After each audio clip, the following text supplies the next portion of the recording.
Bonjour et bienvenue sur Hybrid Life. Aujourd'hui nous testons la toute nouvelle Prius 4. C'est parti. C'est avec une toute nouvelle plateforme que Toyota a créé cette Prius. Cette plateforme appelée TNGA a aussi permis d'introduire une nouvelle motorisation hybride complètement revue. Alors au bout de ces 500 km d'essai, je dois dire que c'est plutôt réussi.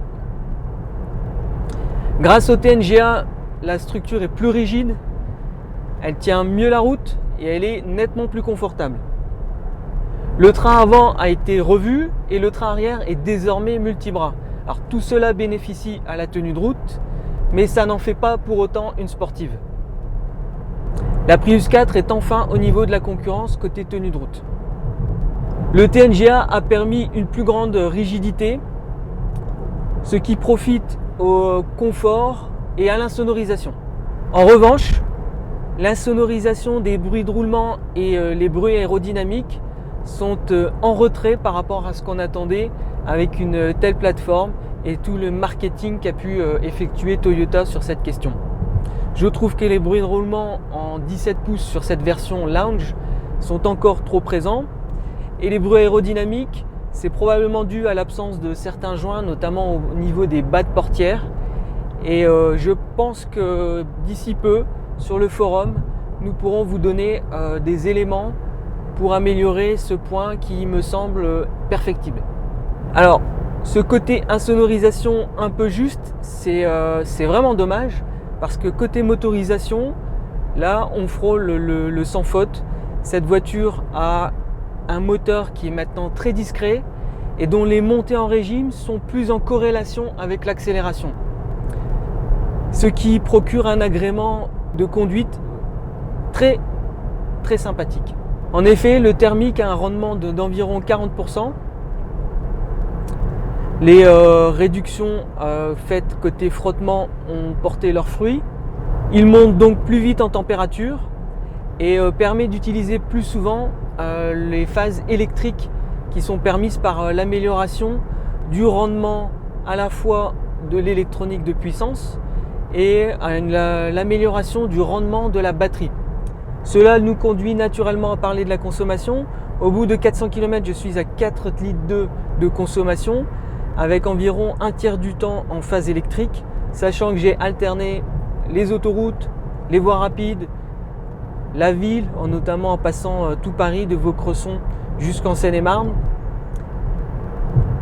avec des phases électriques très fréquentes. Et pendant les bouchons, notamment à la traversée de Paris, j'ai été jusqu'à 70% du temps en électrique. J'ai trouvé que le mode éco était très adapté à ma façon de conduire. Pourquoi ? Parce qu'il est suffisamment vigoureux et que la consommation y est très modérée. Ça permet aussi d'avoir une climatisation qui consomme moins d'énergie.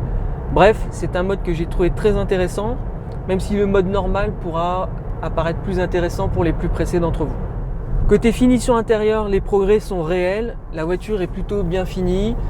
Le tableau de bord est moussé sur la partie haute. Le noir laqué type piano est vraiment très bien fait. Il évite aussi probablement les traces de doigts. Néanmoins, on pourra regretter que on ne soit pas encore au niveau d'une Golf, mais c'est peut-être pas ce qu'on lui demande.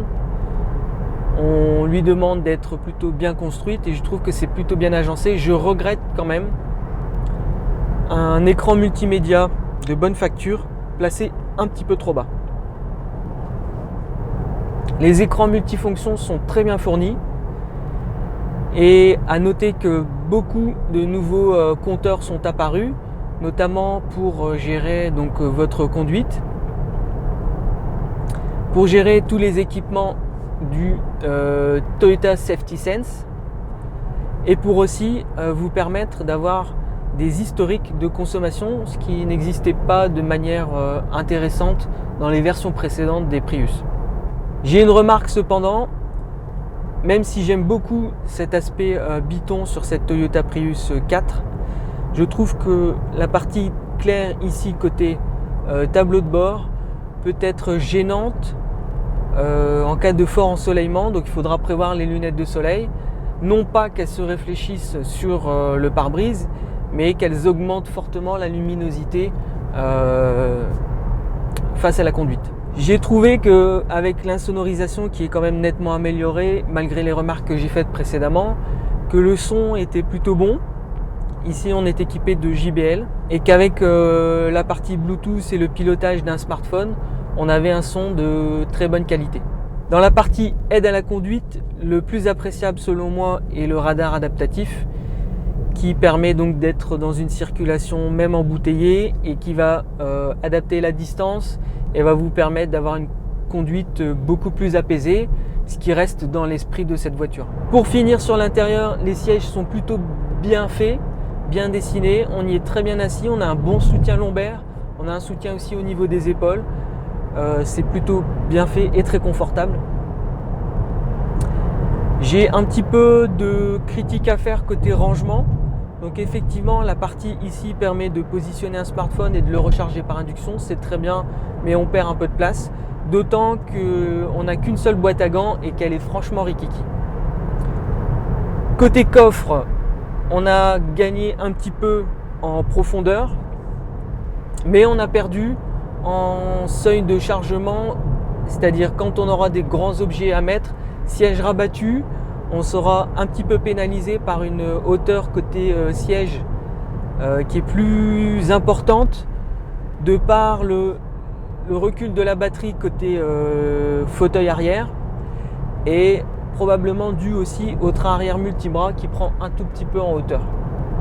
Pour conclure, j'ai aimé l'agrément, j'ai aimé la tenue de route, j'ai aimé le confort, j'ai aimé la direction précise, j'ai aimé le système hybride en lui-même. En revanche, ce que j'ai moins aimé, c'est l'insonorisation des passages de roues et l'insonorisation des bruits aérodynamiques. Sachant que cette voiture a été taillée pour l'aérodynamique, c'est quand même un petit peu dommage. Cette Prius est donc une réussite et elle devrait achever de convaincre les réfractaires à la technologie hybride. Si ce n'est côté look, dans ce cas-là, je pense que très probablement d'ici 1 an ou 2, l'Auris hybride sortira avec un look plus consensuel, plus européen et ça devrait être probablement le succès de cette plateforme. Pensez à vous abonner à la plateforme YouTube et à très bientôt.